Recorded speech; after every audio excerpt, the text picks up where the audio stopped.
everyone, and welcome back to TARTLEcast. You're joining us today with Lauren Imparato, Greek, I believe, if I read the book correctly, and I think she's pretty proud of it. She has some of the healthiest solutions for real life, and what we think is fundamentally important about this is the fact that, you know, having a good culture is one thing for your company, but also making sure that the health of the people inside of it begin to match that. And so, Lauren, please, if you don't mind, introduce yourself. Tell us a little bit about I.AM.YOU and then how that transitioned over to Retox, writing this book, and then having these sort of solutions that make sense for people to use in a not so, do this format that's so rigid. Sure. I grew up in Northern California in a very Catholic family and outdoors. So part of our everyday life, and by everyday life, I mean literally every day, we prayed, we gave thanks, we ate salad, we ate avocado on toast before it was a thing. We just took the avocado and put it on the bread as a snack. And avocado toast slaps. I got to tell you, I really do enjoy avocado toast. Yeah, of course. And we grew up with that salad every day, running around outside after doing our homework. And I just considered that normal. I didn't think anything about it. And then I moved to the East Coast for college and then the trading floor of Morgan Stanley. And while I was there, I realized that the people I was around, either my friends, none of whom worked on Wall Street, or my colleagues on Wall Street, they had all the intellectual and financial access in the world, yet they didn't know how to keep it together. They didn't know how to keep their mind, their body, their career, their personal life all balanced. And that's when I realized on the trading floor that there was like a secret solution that evolves and changes every day. That it's not always that you do necessarily the same thing every day to be healthy, but there's a mix of things that you can put together like a puzzle every day to make sure you're healthy on that day. So I quit my job on Wall Street to start I.AM.YOU, which this is like back in 2009, was the first of its kind boutique fitness studio and wellness lifestyle brand based on yoga, nourishment, mindfulness, and music. Ran that for about 10 years, offering solutions, first digital classes, which are still available, by the way, on Apple and on Vimeo. They were recorded from my BlackBerry to give context of like how long ago we're talking. And then exited the business after 10 years, and now I've launched the association, which is another thing of solutions focused on women, focused on women's careers and their lives. So I guess when I look at society, I always think that we're advancing in so many ways, but sometimes those advancements go much faster than our nature as human animals or as Homo sapiens. And what I try to do is create solutions for that. That's funny that you say that. We state this a lot, that technology seems to be evolving itself for technology's sake, but it's left the human being behind. Yeah. Where was it so that we could take these other technological solutions and actually help us evolve? I don't mean walking around like an ape. I mean, like, help me understand the benefits of meditation. Help me understand the benefits of retoxification. And if we have data to support that, then it becomes more beneficial. Now we're using the technology to bring both up at the same time. And also, I feel like a lot of the technology out there, because now we have tech for every aspect of health and wellness and mindfulness. It takes our data and it receives it and it spits us back like a tabulation of things. It doesn't actually tell you how to be better. I'm like, great. So I slept 4 hours last night. I know that. I'm tired. It's not telling me how to sleep better without selling me a supplement or selling me some other junk that you don't actually need. Data is definitely focused on the people making and the tech, the people making the money off of that, instead of the individual. I think it's a big problem. It's like it's just a new way of selling reports. Exactly. And if you're looking at leading indicators and helping people build self-awareness within themselves to find their own internal solutions that work independently for them, well, I think that's something that's a lot more sustainable in terms of that approach for how you carry your own work forward, how you begin to continue to champion what you're doing, and then also translate that message to others. Absolutely agreed. Absolutely. So, if you look at the data on Wall Street, like you were talking about in the trading floors, cardiovascular disease is up, drug use is up, suicide rates are up, divorce rates are high.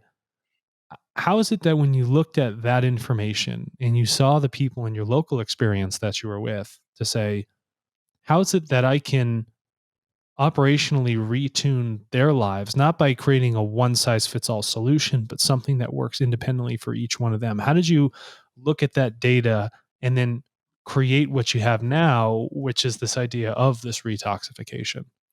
Yeah, I think about adding things into your life as opposed to taking things out. And adding things in aren't like supplements necessarily or kale, but looking at that basket of things that you need. So, you know, if you look at what you noticed, what you mentioned that people on Wall Street suffer from, actually, I think it's across the board of society. I don't think it's like an industry specific, I'm but just I look talking at it as hyper like, focused. yeah, Yeah. yeah. But every day, I believe we need to move, we need to breathe, and we need to eat, and we need to connect with somebody we love or, like very deeply.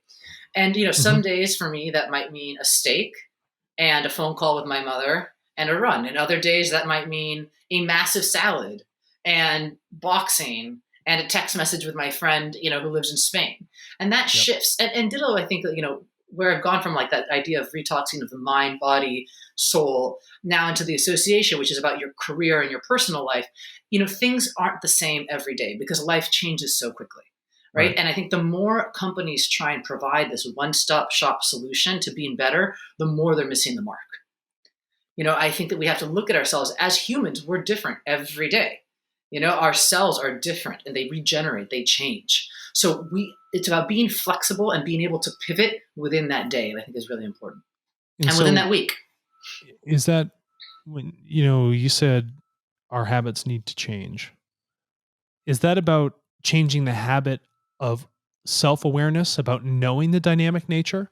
Or is it about creating very static habits that say, I got to use this one day or fit it to this or fit it to that, rather than understanding that I should take on a more flexible mindset and lifestyle rather than a more rigid one?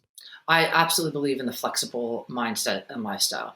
I think Well, that I it's mean, you do so part of much this. yoga. Yeah, I mean, that would state it. But it's part of this rigidity, I think, that's gotten us here.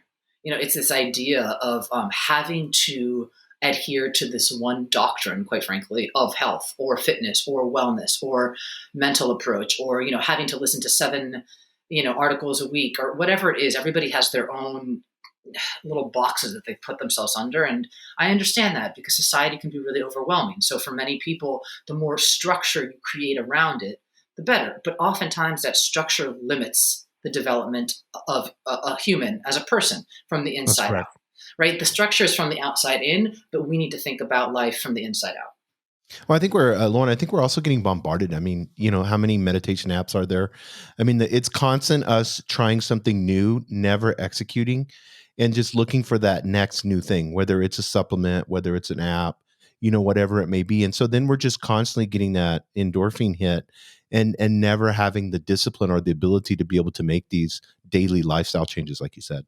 Yeah, and I think part of I couldn't agree more. Part of the reason of that is it's coming at us as opposed to coming from us. And a big part of the reason of that, I mean, and I hate to say it, but the health and wellness industry is fundamentally not structured in a solid way.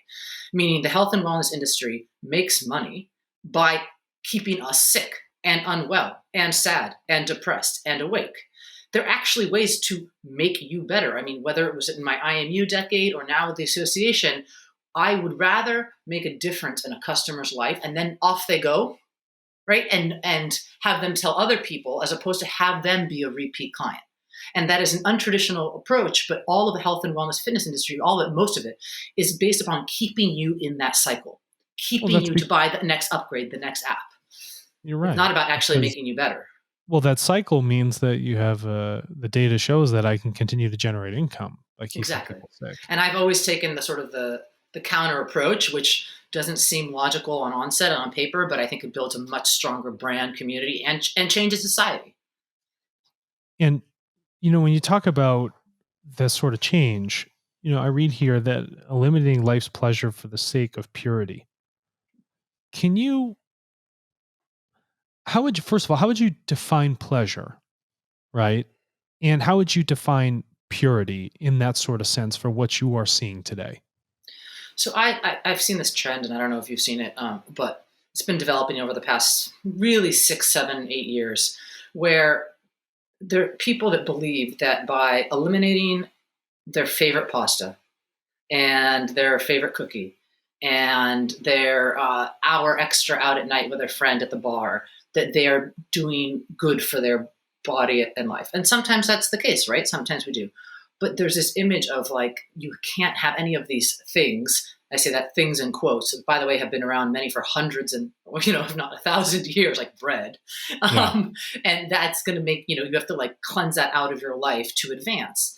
And actually, if you look at least in my experience, when I look at a large segment of that group of people, they're miserable. They're not particularly happy. They just keep chasing this unobtainable goal and eliminating one more thing and one more thing that the media or health and wellness tells them to eliminate, without really thinking like, actually, maybe from my genetics, I'm Spanish Italian. Carbs are like a big part of those cultures, and they work with my DNA. I'm not going to take them Right. out because somebody else tells me to, because in taking something out, eliminating that thing for the sake of purity, i.e. being better, stronger, whatever, you're probably going to have a psychological effect to that, like feeling guilty if you eat it, feeling longing for eating it, feeling stressed because you're constantly thinking about eating it, just sticking with the example of eating something. And I think that it's just been a seed implemented slowly, like a slow drip in the health and wellness fitness industries, that you have to eliminate to be healthy. And with Retox, it's about adding things in. And the whole approach of everything I do, whether it's, what was back in that decade or what I do now or advising companies, is really trying to think about it from a flipped perspective. Now, if you comparatively look at the data, is there data showing that the current deductive approach that people are taking, stripping things from their life, which then accrue to a certain psychological state? And is there data to show that you taking the inverse role of adding things in, retoxification in a sense, is actually more beneficial? Do you have any And data that speaks to that? I've looked for a lot of data on this and reports, and you never find that. I'm dying to find that by I don't know, a big medical institution, because I think it would be very useful. My data is really based on observation of clients over the past many years of my life, whether it was And how many Wall Street. clients do you think you've had since the past 10, 20 thousands. years? Thousands. I mean, between the 10 years of I.AM.YOU, observation merely in my Wall Street years, and now with the association, many, many, many, many clients. And nobody really wants to provide that data, right? Because then you're not selling the next thing. Yeah, it's like you go into a legitimate acupuncturist. They don't want you coming in all the time. Exactly. They want you to come in, fix you, and then never see you again. Exactly. Right? Exactly. It's like, it's an interesting model that wants to create that health. But the thing is, when economics become the driver of human health rather than human health becoming the driver of economics, that's where you have that losing model, one that fundamentally doesn't allow us to evolve to the state that we want to evolve at. Exactly. Go ahead. I was just saying, what's really interesting about what you just said is that there's a lot of blame thrown at the Western medicine health system, which is full of problems. And there are absolutely problems and insurance company problems, and absolutely not denying that. But this other sort of health and wellness Instagram-y pop approach is the same. Maybe it's a different methodology. It's, not to say acupuncture, but, whatever it is, as opposed to, a setting properly of a bone, whatever that example is. But there's problems in both. And I think being aware of that is really important. Yeah, and you this is interesting because you just mentioned social media, and we have all these fitness influencers, and I had seen studies on this where they said that most of them, are very unhealthy. Whether they're taking steroids or whatever it may be, but it's unrealistic.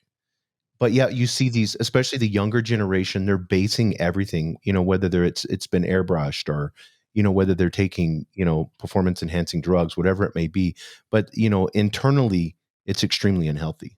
Well, yeah, and I will just add on to that another level of internally they may or may not be healthy, but also very few of the health and wellness and fitness influencers on social media actually have a deep base of knowledge and education in that.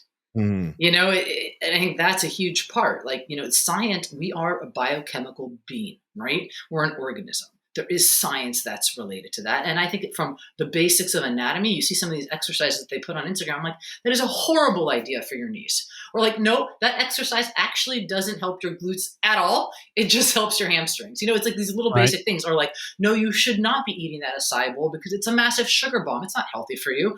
But because there's not like that knowledge base, it's also unhealthy, if that makes sense. And there's no barrier to entry in this industry, or in that industry, I should say. Anybody can become, can enter. Then I would ask you then, whose responsibility is it then for that filtering? That's a good one. I would love to say each individual. There you go. I think after seeing so many thousands of clients over so many years, and working with so many different companies and people, I don't think individuals have necessarily the energy or the knowledge on a whole to filter out a bunch of stuff. It takes a lot of work. I think that there should be some sort of organizational board or department or something that oversees the health and wellness, because at this point, stats are a little bit different, but I've seen anywhere from like 50 to 80%. And again, depending who writes the article or who does the study, of people take their health, wellness, fitness advice from social media. Who's verifying these people?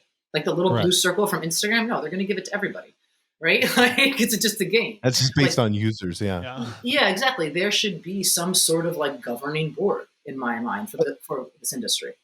Yeah, Lauren, there's also this other dichotomy, though, because I've noticed it with friends and stuff like that, even my own health. It wasn't until I took 100% responsibility and decided that, Jason, what you're doing is wrong. Like in the sense of, me going out and drinking every other night is not sustainable in my 40s. So I can go out and have drinks, but doing it every other night, and staying out till 11 or 12 o'clock at night, it's not cool for you. Your hangovers are lasting 2 days. You're eating badly when you're out there, so I do believe, I agree with you, but how many of your clients, until they take 100% responsibility, don't create change? The only way, whether it's clients, loved ones, friends, the only way to make change is to decide to do it from the inside. Right. And I even look at my new venture, the association is about women's leadership, right? And we have groups running in LA, New York, London, Madrid, all over the world, and more groups launching. But it's the women that actually decide they want to improve their careers and their lives that make huge changes in their life. You can't passively accept and move forward, right? You have to actively, it's a give to get, no pain, no gain in the old school days, like a no fear t-shirt I had, but you have to decide and actually put that effort in to do it. So then when you talk about the association and this platform that would ask a woman to take responsibility and then come and then join other women taking that responsibility, what data have you seen in terms of the association and the work you're doing with that has actually accrued towards that self-responsible benefit and real cultural change that is happening for those women that choose to join? Well, I'll give you a really basic example that when we launched this business, we predicted a lot of roadblocks. It's a new company, right? And a lot of, things to overcome, entrepreneurship. The one thing I did not expect at all was that most women don't think they can find 3 hours a month. And you're kind Explain of like, that. What do you mean? Oh, this is really, really important. Yeah. So the way the association works is we create what we call your personal board of directors. And it's 6 to 8 women in a group, and you meet once a month for 3 hours. And we have this whole like little secret sauce and methodology to try and advance the careers or, and lives of each woman in that each group. So it's one meeting once a month for 3 hours. So many, a depressing amount of women think that they don't have 3 hours a month. And then there's other women that say, I don't have 3 hours a month, but I know I need this. Right. And they'll make that 3 hours. Another woman like, well, anything to get me better, whether it's eat that salad or, go for that run, I'll add it into my life. So there's like 3 categories of people, right? Like, I absolutely can't do this. I don't have time, but I need it. And obviously this makes me better. So I'm going to invest my time in it. And I was just shocked and continue to be shocked by that little data point. That is actually a big data point. Why is it that as women, we think that we don't have 3 hours to carve out for our self-betterment? Right? Yeah, I think it's especially on because I have friends this way. They're so giving, whether it's they're balancing family and career and the list goes on, that they don't, I'm going to use this word in a good way. They're not selfish. They're not putting their self first and realizing if they're at a 10 physically, mentally, spiritually, they're going to have a huge influence on those that are around them. That you have to put yourself first. Is that what you're finding? I mean, because that's what it seems. If I don't have 3 hours out of a whole month, it sounds crazy when you say it, right? 3 hours out of a month. It's like if you probably add up the amount of time you're scrolling on Instagram or whatever the case is, like there are 3 hours. It's I don't know any woman that doesn't, or any human that can't make 3 hours work a month. 3 hours a week, fine. 3 hours a month, I think, is different. But again, it comes to the point that you guys are trying to make, and we're talking about is like, where does that responsibility come? And at a certain point, you do have to just make a decision and move forward, right? Yeah, but I think it's this ideal, and it's an archaic ideal of, women just sacrificing, Yeah. and not thinking of themselves first. That's kind of where I was getting at, and so it's this empowerment issue, in the sense, and I know culture has, like I said, an archaic view of it. So, a guy has it easy because he just goes to work, comes home, flips on the TV, and he's good to go. So when you look at a woman, she's just sacrificing and doing so much, it's from 4:35 a.m. in the morning all the way through 10, 11 o'clock at night. So Yeah. there's this whole idea, and the next thing they get into their 40s and they're like I have friends and they're telling me, Jason, who am I? I don't even know who Yep. I am. I've just been giving my whole life.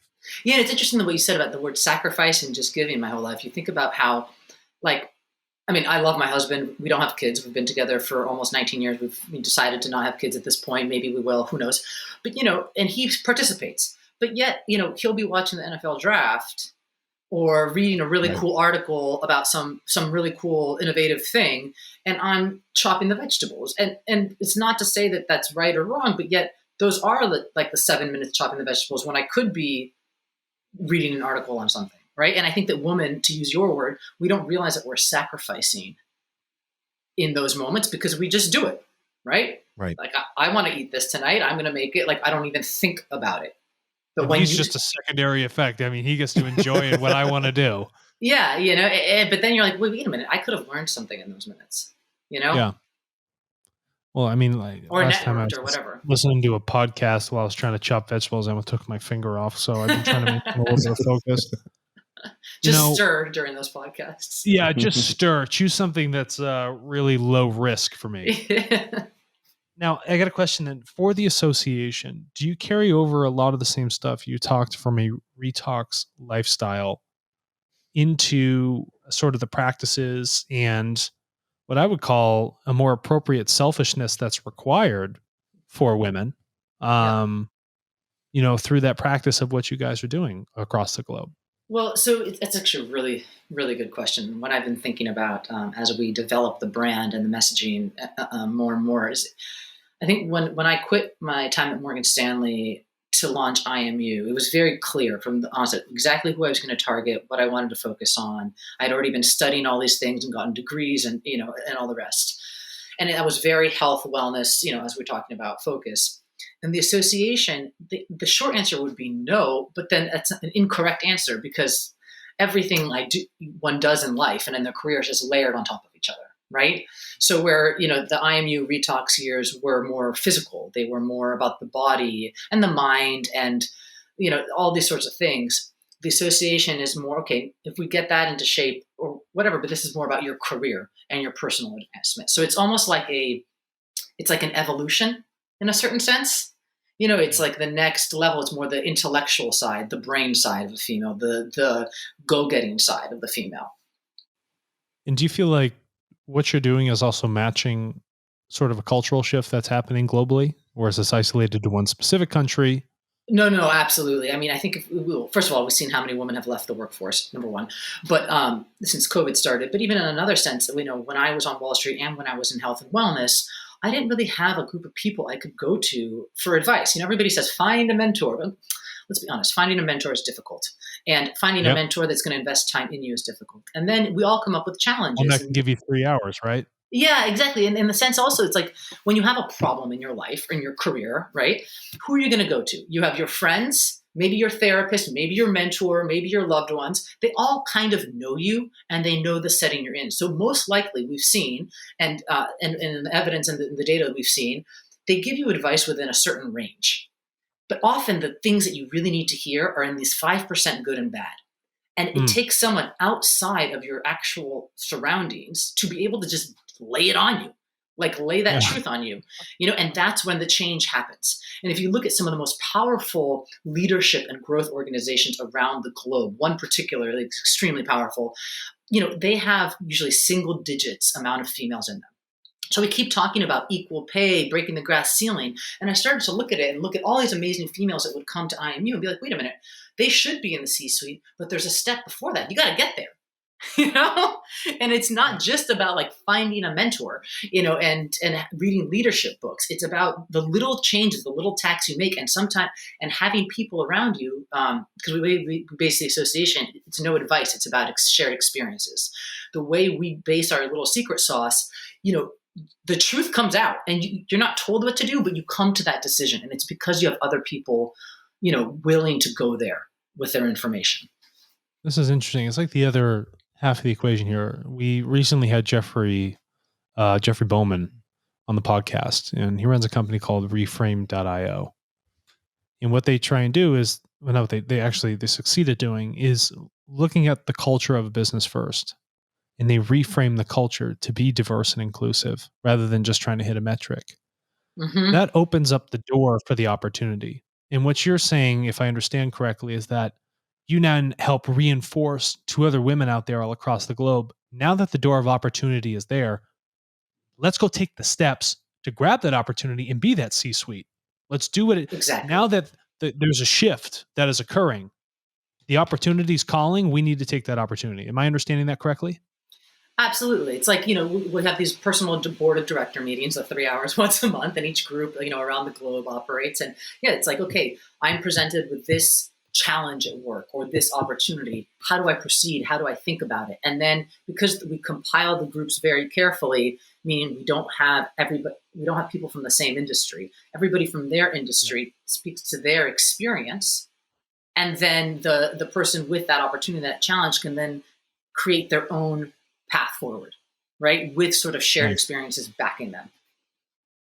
Now, do you record those outcomes and then share either wins or losses, or however you want to call it, or steps in the evolution to those other groups? Does that help you retune your processes of the association? Yeah, so what's so fascinating, it's a very difficult point that we're in a sense that, like, confidentiality is the crux of what we do. And nobody would be honest if we didn't have 100,000% confidentiality. So no, we do not record that. But I'm in a few of the different groups, and I do see recurring themes, hence the 3 hour a month theme, hence apologizing for things theme, hence, different things that I see out. So we don't record the data. So, and I think, although from a data standpoint, that's, probably not ideal, from a female development standpoint, I think it's absolutely critical, because we need to trust in these members and trust that without tracking data, we will move forward. And it's so counterintuitive to how the world operates today, but I just think it needs to happen. Otherwise, we'll continue to be in this cycle. Yeah, I think that's interesting, and I'm going to share my completely opposed perspective to that. I forget shit all day long. I'm constantly forgetting things. And if I do not record thoughts, behaviors, emotions, and I can't go back and reflect on it, I can't remember how things were before. Even though you do evolve, you move into these new, better states, whatever they might be, maybe even a state of affluence, you still find new problems because you lack the reflection and the introspection to what things were like before. So the reason I say this is because if you capture that data, for instance, if I'm just saying, if I was running the association, I was capturing that information, I would want to show is like, this is where we were at before. I am your third party. I have come here to jar you as that extra, that 5% that sits on the tail end of that standardized curve, and say, these are the things that are required to shake the trees of your life. And I want you to remember this and not forget it, so that impact carries forward. And that I also want you to share your story with other women that are out there, especially in a time of cultural change. And I'm just saying this from my perspective. Yeah, and I know she's worried about data privacy, and this is what we talk about all the time. So, you could have anonymous users.